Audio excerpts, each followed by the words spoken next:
Hello. What if we build systems where individual components think and act independently yet work together seamlessly?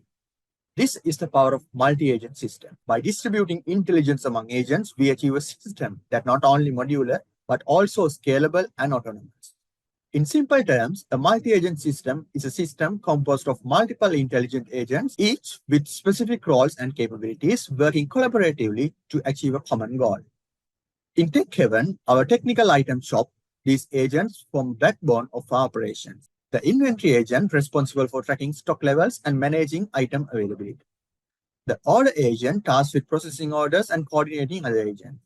The pickup agent which autonomously fetches items from the inventory.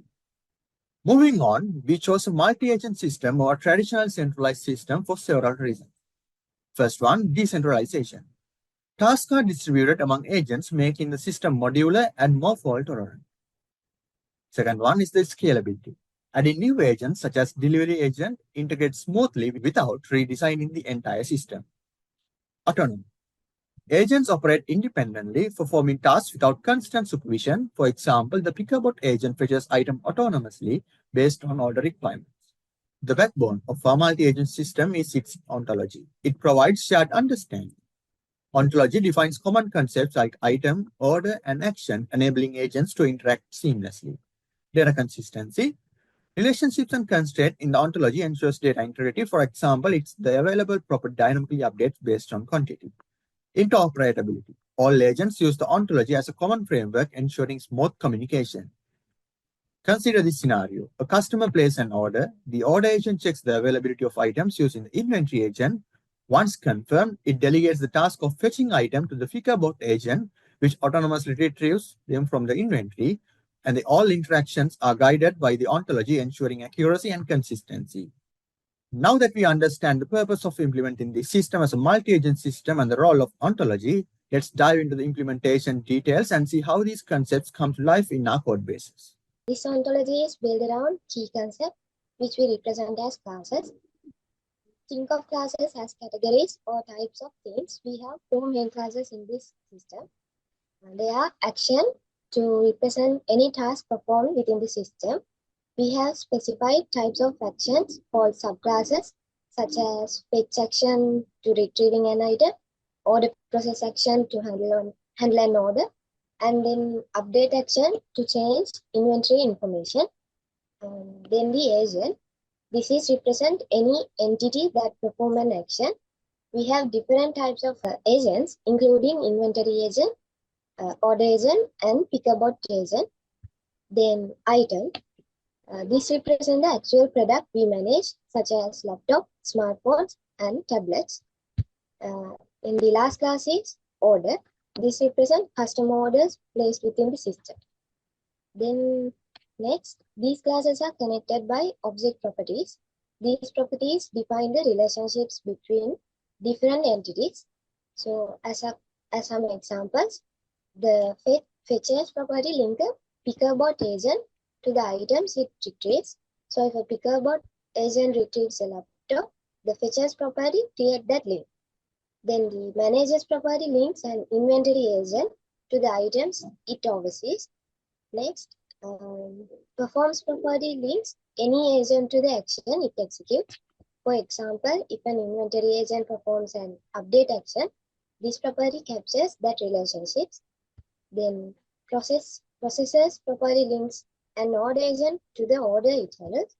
And last, update property links an inventory agent to the item it updates. In addition to these relationships, we also use data properties to store specific information about the items and orders. This includes hash price to store the price of an item, then hash quantity, the number of units currently available, is available, a simple yes/no indicator of whether an item is in stock or not, hash status, the current status of an order such as pending, processing, or shipped, hash total amount, the total value of an order.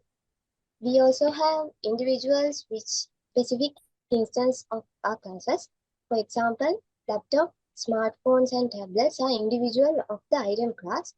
Order 1 is an individual of the order class and fetch action 1, then order process action 1 and update action 1 are specific instances of actions. To illustrate how these concepts work together, consider this example. Our Pickerbot agent 1 is related to the laptop, smartphone, and tablet through the fetches property, meaning it retrieves these items. Our inventory agent 1 manages the same item and also performs update action to the update their inventory information. And also, we have a domain and range constraints that ensure the integrity of our data. These constraints define which types of entities can be connected by each property. For instances, the fetches property has a domain of Pickerbot agent and a range of items. This means only a Pickerbot agent can fetch an item.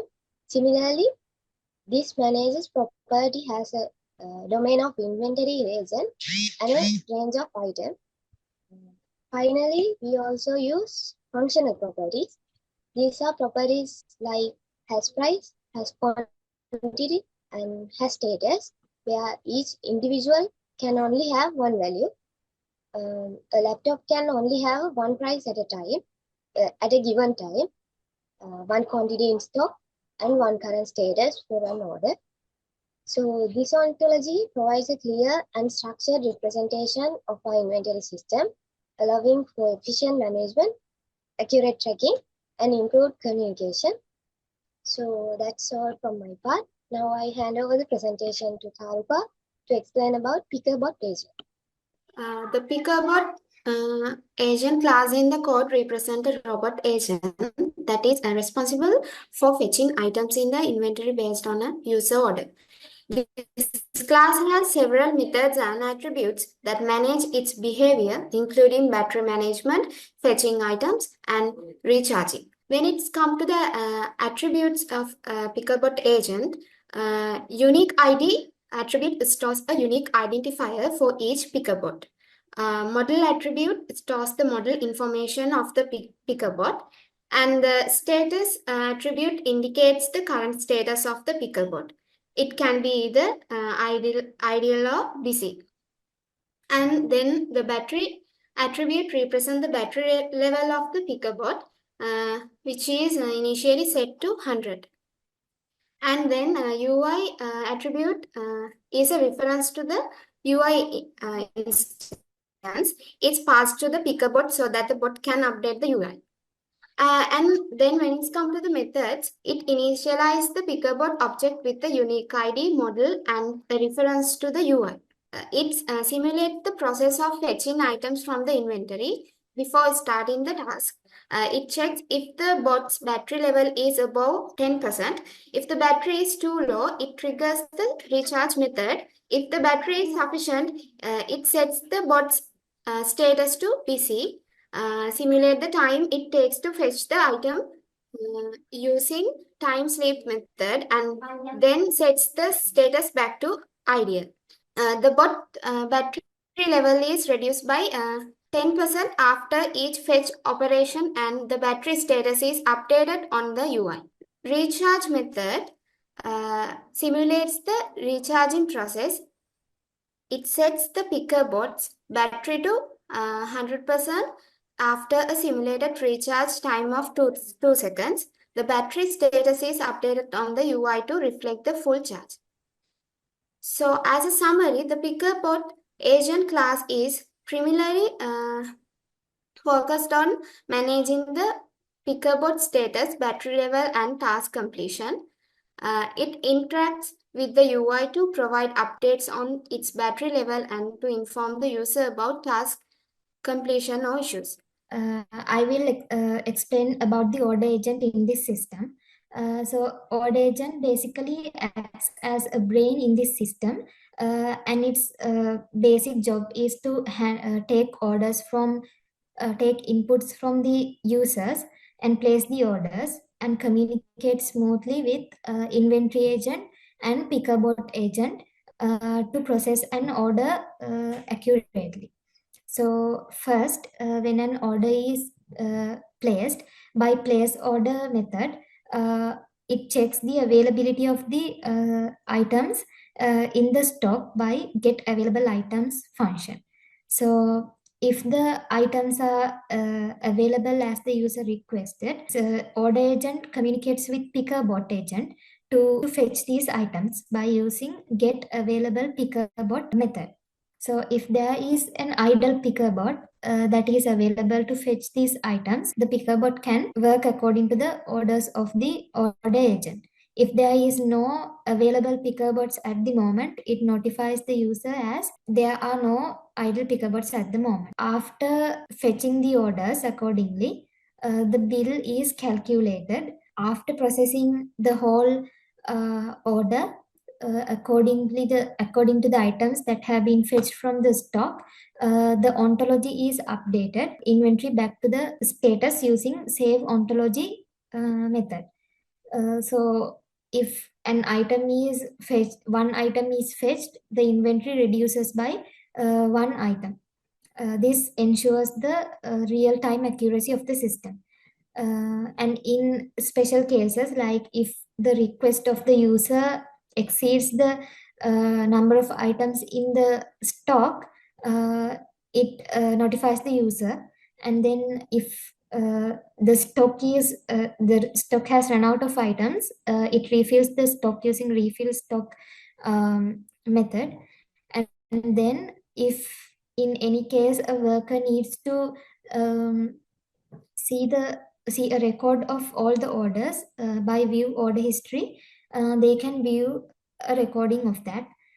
So overall, the order agent automates and simplifies this ordering process, and it ensures smooth communication between Picabot agent and inventory agent, and it ensures real-time accuracy by updating inventory by one order. Okay, I am going to explain the inventory agent class, which is a crucial component of our inventory management system. And this class serves as the intermediary between our application and the ontology, enabling us to manage inventory dynamically and efficiently. Let us start with the beginning. The class takes two parameters when created: the ontology and the namespace. The ontology is our structured knowledge base where all inventory data is stored, while the namespace allows us to access and manipulate specific items in this ontology. Additionally, the class defines a dictionary called item price, which holds the unit prices for items like tabs, laptops, and phones. This ensures quick access to pricing data during operations like billing or price inquiries. The inventory agent class provides several methods for managing items efficiently. The get available items method queries the ontology to fetch all items currently marked as available. It dynamically retrieves this information, ensuring the application always works with real-time data. Similarly, the check availability method allows us to verify whether a specific item is in stock by querying the is available attribute of that item. Stock management is one of the core functionalities of this class. The update quantity method reduces the stock of an item based on a customer's request. If the stock for an item reaches zero, the method automatically marks it as unavailable. This prevents issues like ordering or misinformation about item availability. On the other hand, the refill stock method is used when new inventory is added. It updates the item's quantity in the ontology and ensures the item is marked as available again. Together, these methods maintain the accuracy and integrity of our stock data.